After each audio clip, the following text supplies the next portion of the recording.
Welcome to week 10 of 2019 and to episode 128 of Warehouse and Operations as a Career. I'm Marty T. Hawkins and WAOC is in Orlando, Florida today.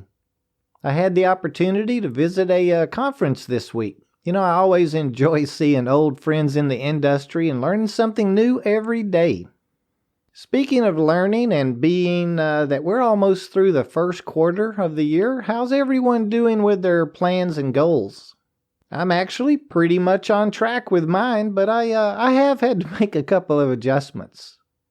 This year I'm looking at where I spend my money and my time much closer than I used to. Going forward, I'm going to pay much more attention to expense and what I'm willing to invest money or my time with. I'll try to reach out to a few professionals in the industry and we'll try and have another roundtable for the first quarter here in the next several weeks. So today I thought we could talk a little about the sanitation position. Warehouse sanitation is quite a bit different than custodian or janitorial jobs and can entail a broad range of responsibilities. We've received a couple of questions about the position this year, and last week I had a long-time listener. Actually, she was probably our first listener, and I'm happy to say she's caught every one of our episodes. Asked me when we were going to talk about sanitation. She wanted to know what all the duties and responsibilities came with it. I thought we'd just kind of walk through a typical day at a distribution center that I'm familiar with. So just like any light industrial position, we'll need to arrive to work early. We don't want to be that tardy person and miss any startup or safety meetings. If we're working for a smaller facility, say 50,000 to 150,000 square foot racked warehouse, one of our primary functions is going to be to keep those front area trash cans clean and empty. Man, they can fill up quick with papers, little pieces of wood from broken pallets, maybe cardboard and shrink wrap coming from the unloaders, the lumpers, and receivers. Speaking of cardboard and shrink wrap, a lot of facilities today may be recycling. Most of the buildings that I visit each week have a baler for their cardboard and shrink wrap that's taken off the trailers and containers. It'll be our job as sanitation to separate them out from the daily trash and compact them into bales using the balers. Now, a large facility may have separate compactors to keep up with the quantities that's coming off the docks. As with any recycling efforts, it's really important that the item, whether it be cardboard or shrink wrap or even just non-confidential papers, are clean and not wet or damp in any way. A bale can get pretty rank smelling if it has mold or mildew growing in it. Besides it being just the right thing to do, why do companies spend the time, money, and effort regarding cycling, you might ask? Well, it's because there's revenue in it, and it can be well worth having a program. If your facility's not capturing that revenue, even if it'll take a week to fill up a trailer's worth, which would typically be about 16 to 18 bales, I'd bring it up to your management team. An ideal to bring in additional revenue versus paying someone to haul off our large volume of trash is definitely going to get us noticed in a positive manner.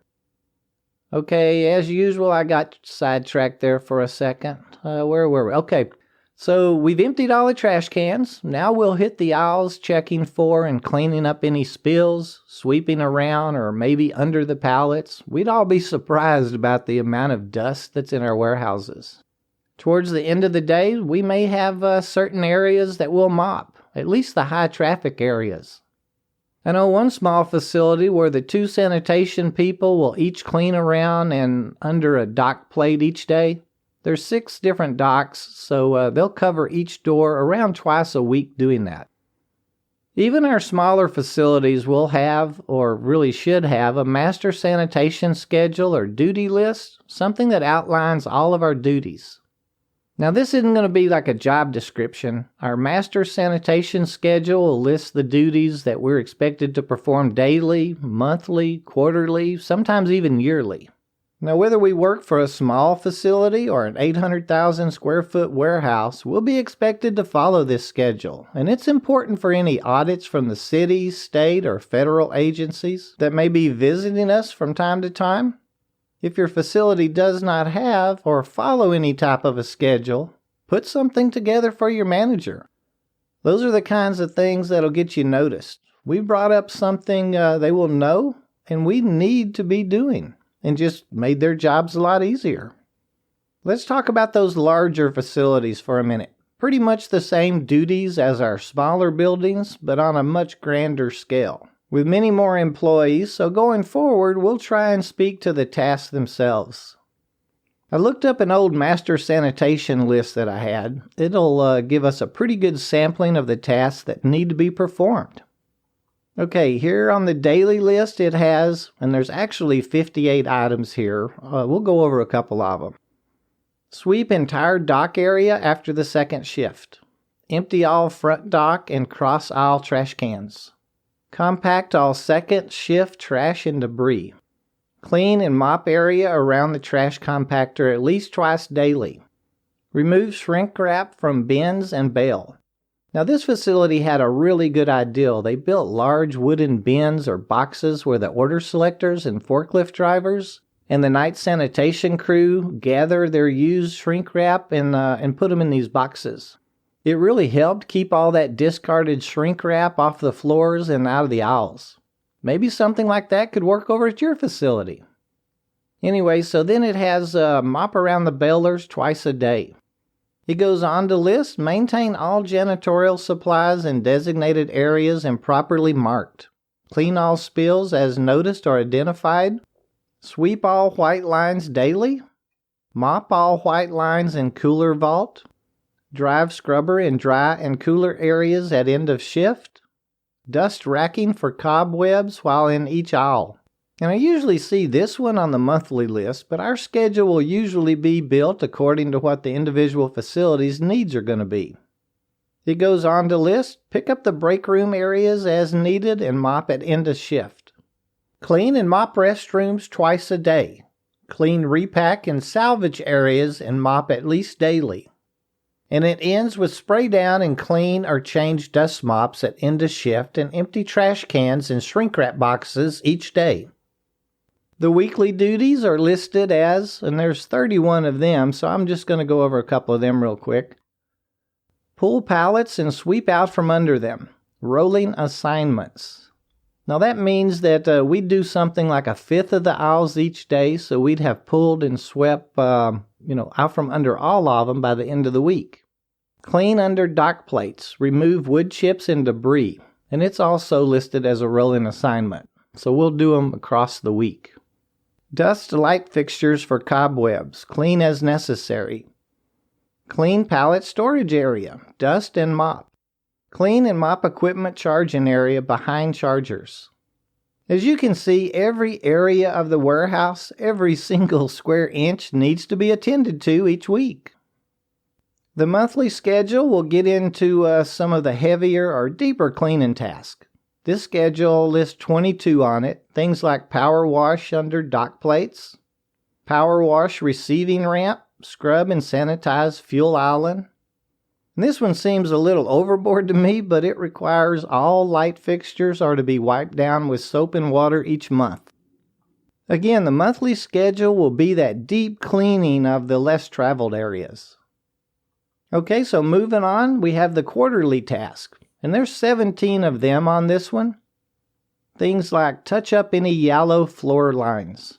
Paint all white line areas. Paint all bollard posts. Power wash cooler vault floor. Clean and bleach all vault drains. In this particular master cleaning schedule lists 3 annual tasks also. Power wash parking lots. Touch up paint parking lines. And dust and clean all ceiling rafters and sprinkler piping. When you get up to the ceiling, you're getting pretty thorough, aren't you? The sanitation position will teach us how to use chemicals properly too, all the dilution rates, and really hone our time management skills. As you can see, sanitation is not just pushing a broom and emptying the trash can. There's a lot of responsibility that goes along with it. Our job performance is going to be reviewed by not only our bosses, but possibly inspectors from the city, probably the fire marshal, the state auditor will probably be stopping by. And depending on our industry, we could see some federal agencies coming by each year. Warehouse sanitation is a tough job and one of those great opportunity positions. We'll be working closely with and around every single position in the warehouse. That exposes us to a lot of opportunity to learn other tasks. Gives us that self-education to plan out our goals with. The sanitation position kind of wraps up my top 3 get our foot in the door tasks that are easy to get hired onto and can take us to the position we're wanting to get to. And I really think sanitation makes a fantastic career too. I just had a good friend retire after 31 years with a company. He hired on as a utility man in the sanitation department and retired as director of building maintenance with 2 supervisors and a cleaning crew of 17 under his direction. Well, there's a little on the sanitation position and its responsibilities. I've always felt it's a great opportunity position and can take us anywhere that we'd like to go. Until next week, let's all be on time, be productive, and be safe out there.